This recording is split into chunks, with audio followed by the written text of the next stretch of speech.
Antes de hablar de las escenas, hay que entender qué está haciendo Nolan. Hay un principio que organiza cada decisión de la película, el naturalismo selectivo. Nolan acepta lo fantástico físico del poema, el cíclope, Circe, el inframundo, Escila, todo existe, pero suprime lo fantástico divino. Los dioses desaparecen. Las intervenciones de Atenea desaparecen. La cadena causal que en Homero siempre pasa por el Olimpo, desaparece. ¿Qué llena ese vacío?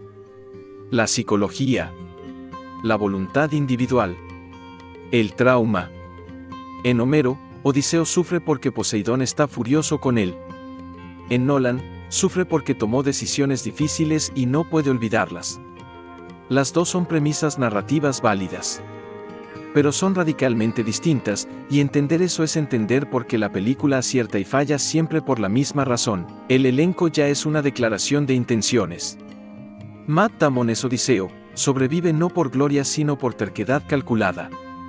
Zendaya es Atenea, elección deliberadamente ambigua, puede ser diosa o proyección mental de Odiseo, la película nunca lo resuelve. Anne Hathaway es Penélope. Tom Holland, Telémaco, el hijo que nunca conoció a su padre. John Hamm es Menelao. Lupita Nyong'o es Helena, de quien vamos a hablar en detalle. Samantha Morton, como Circe, es uno de los grandes aciertos de la película. Charlize Theron, como Calipso, tiene belleza y frialdad, pero poco espacio para más que eso. John Leguizamo es Eumeo, el porquerizo fiel a Odiseo, y acá Nolan mete un detalle sutil, Eumeo es ciego, un guiño a la tradición que describía al propio Homero como ciego. Y Elliot Page es Sinon, un personaje del que también vamos a hablar en detalle, porque su presencia es el cambio más revelador que hizo Nolan. La película empieza antes de la guerra, y ahí ya diverge. En la tradición griega, Odiseo no quería ir a Troya, tenía esposa, un hijo recién nacido, una isla. Fingió locura arando la playa con sal, uniendo un buey y un asno al mismo arado. Hasta que llegó Palamedes, el griego más inventivo de su generación, a quien se atribuye la invención del alfabeto, de los dados, de los números, que puso al bebé Telémaco delante del arado. Odiseo lo esquivó. Quedó expuesto. Tuvo que ir. Y no lo olvidó. Años después, durante la guerra, forjó una carta falsa de Palamedes para el rey de Troya, escondió oro en su tienda para simular un soborno, y dejó que los propios griegos lo apedrearan hasta la muerte. Eliminó al único hombre más inteligente que él con una trampa fría, sin remordimiento aparente, uno de los momentos más perturbadores de toda la tradición troyana. En la película de Nolan, Palamedes no existe. No se lo menciona. La convocatoria llega directamente de Agamenón, Penélope propone huir hacia el oeste, Odiseo se niega por miedo a que Agamenón mate a su hijo como mató a su propia hija por viento favorable. Va por amor de padre, no por gloria.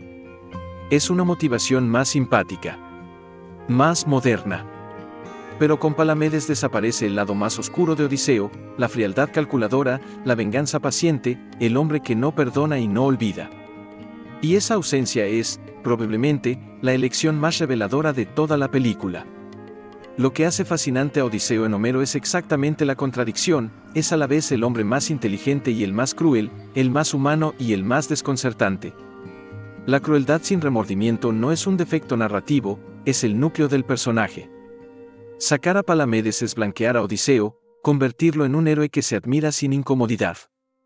Y esa incomodidad, en Homero, era intencional. Lupita Nyong'o como Helena es una de las decisiones más intrigantes de la película. Nolan le inventa dos cosas que no están en ninguna tradición antigua, una cicatriz en el rostro, castigo de Menelao cuando ella volvió, y un vínculo de gemelas con Clitemnestra, que en el mito son hermanas, pero no gemelas. El problema no es de fidelidad al poema, sino de que se pierde al resolverlo. La ambigüedad de Helena, ¿fue raptada o se fue por voluntad propia?, es genuinamente antigua y deliberadamente irresoluble. Este Sícoro, poeta del siglo VI a.C., quedó ciego, según la leyenda, por culparla en un poema, que escribió una retractación diciendo que la Helena real nunca fue a Troya, que un fantasma fue en su lugar, y recuperó la vista. Eurípides escribió las dos versiones, la culpable y la inocente, porque el punto era exactamente ese, nadie sabe. Nadie puede saber. La cicatriz de la película resuelve el misterio a favor de víctima. Y al resolverlo, pierde lo más poderoso del personaje, la ambigüedad que nos obliga a examinar nuestras propias suposiciones sobre quién merece ser salvado y quién merece ser culpado. Acá Nolan acierta donde nadie lo esperaba. La película suma, en los márgenes de la narrativa, una referencia al colapso de la Edad del Bronce, el evento histórico real de alrededor del 1200 AC que destruyó casi todas las civilizaciones del Mediterráneo oriental en menos de 50 años. Los egipcios llamaban a los invasores los pueblos del mar, que hay registros de Ramsés III describiendo el ataque, pero nadie sabe con certeza quiénes eran. Las hipótesis van desde migrantes climáticos hasta coaliciones de pueblos distintos, o incluso los propios griegos micénicos en colapso.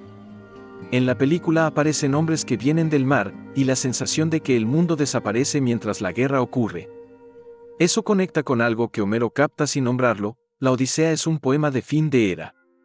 El mundo que Odiseo dejó al partir ya no existe cuando intenta volver, las estructuras están frágiles, Ítaca es un lugar que nadie controla del todo porque el rey desapareció hace 20 años.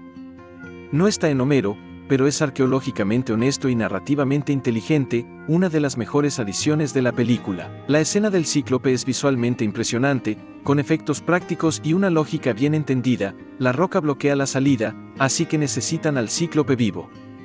Lo que la película elimina es una de las escenas más famosas de la literatura occidental. En Homero, Odiseo le dice al cíclope que se llama Nadie. Cuando el cíclope grita de dolor con el ojo quemado, sus vecinos le preguntan quién lo está lastimando, y él responde: nadie. Así que nadie acude. Es una jugada de genio. Pero la escena que de verdad define al personaje viene después. Ya a salvo en el barco, Odiseo no logra callarse. Grita su propio nombre. Grita su ciudad. Es el orgullo destruyendo la prudencia, y ese grito es el que sella su destino, porque el cíclope le reza a su padre Poseidón, que decide perseguirlo por el resto del poema. En la película, Odiseo escapa y, ya a salvo, le dispara una flecha al cíclope ya ciego, por pura rabia, y eso cuesta más soldados y 2 barcos. En Homero, Odiseo falla porque es demasiado grande para callar su propia gloria. En la película, falla porque se enojó. Uno es trágico. El otro, simplemente humano. Si esta comparación te está volando la cabeza, dale like, ayuda muchísimo a que el video le llegue a más gente. Y suscríbete, seguimos desarmando adaptaciones con la misma lupa cada semana.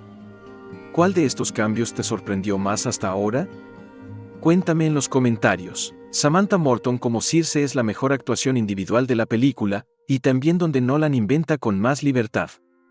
En Homero, Hermes intercepta a Odiseo y le da la yerba Molly que neutraliza la magia de Circe, que ella convierte a sus hombres en cerdos. Él resiste, hacen un trato, se quedan un año en la isla, con romance explícito, y ella llora cuando él se va.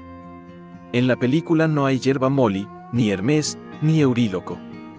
La tripulación se convierte en cerdo sin que Odiseo esté presente, que él caza un ciervo que resulta ser un hombre transformado, señal de magia en la zona, entra a la casa de Circe, rechaza comida y bebida, ella lo ataca, y él agarra a un pájaro que resulta ser la hermana de Circe transformada.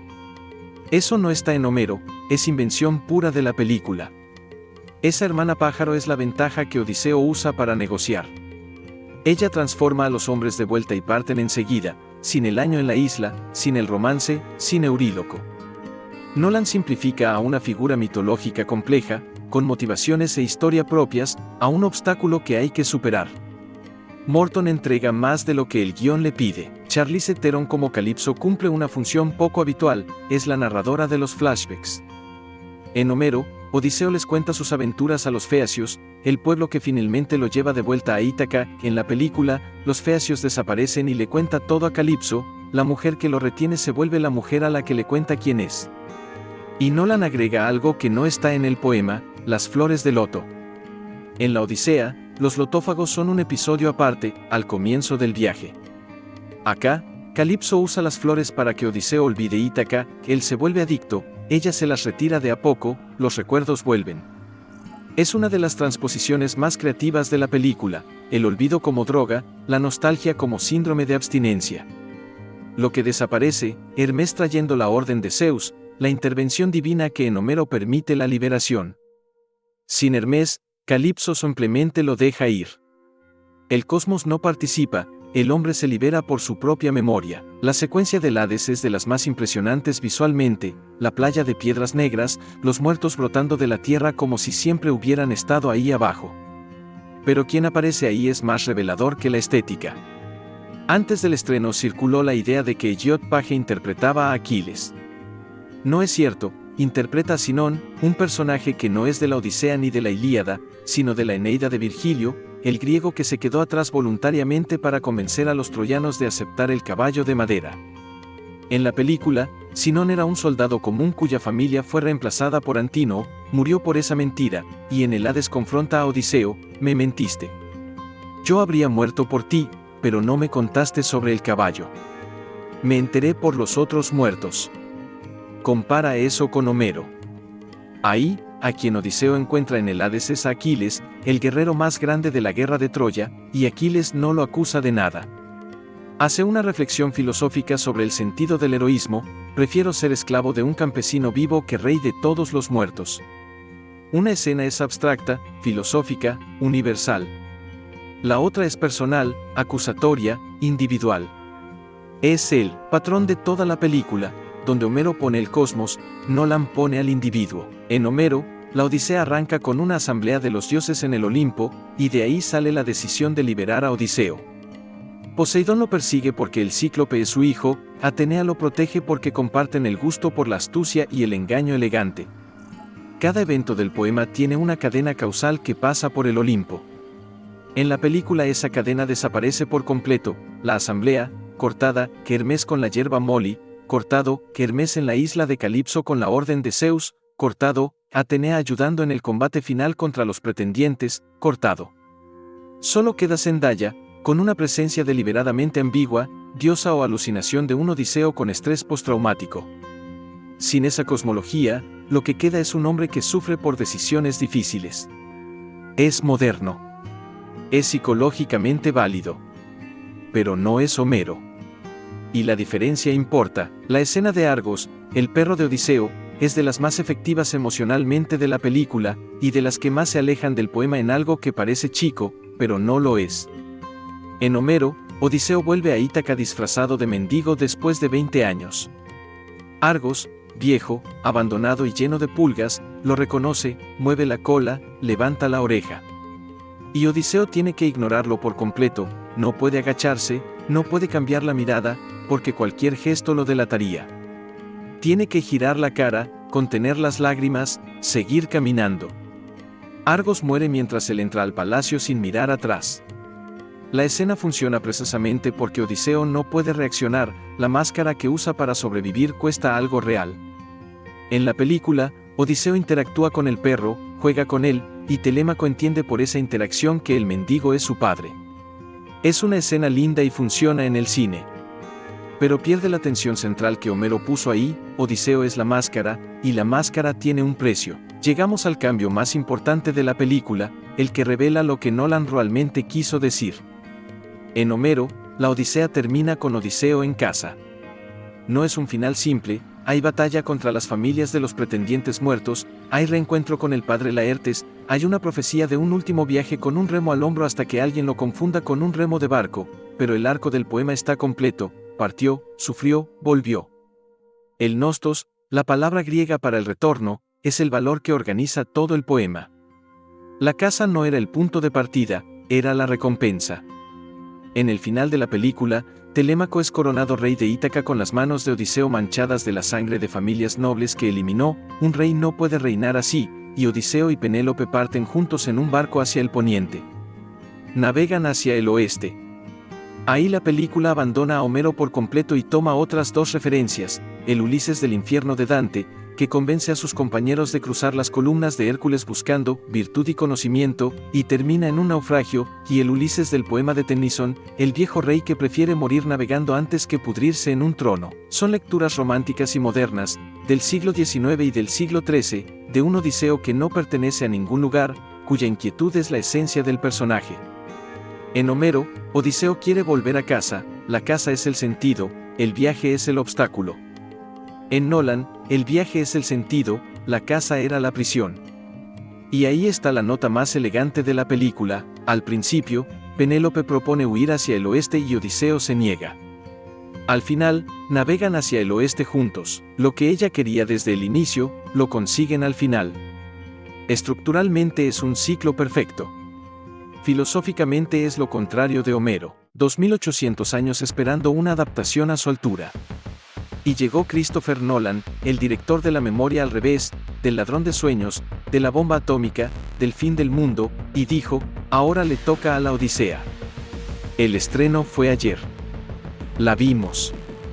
Es una película hermosa, técnicamente impecable, emocionalmente honesta, y, al mismo tiempo, una lectura muy específica del poema de Homero. Tan específica que en varios tramos es una historia fundamentalmente distinta de la que escribió Homero. Nolan no hizo una Odisea. Hizo una película sobre lo que le pasa a la Odisea cuando le sacas los dioses. Y eso lo cambia todo.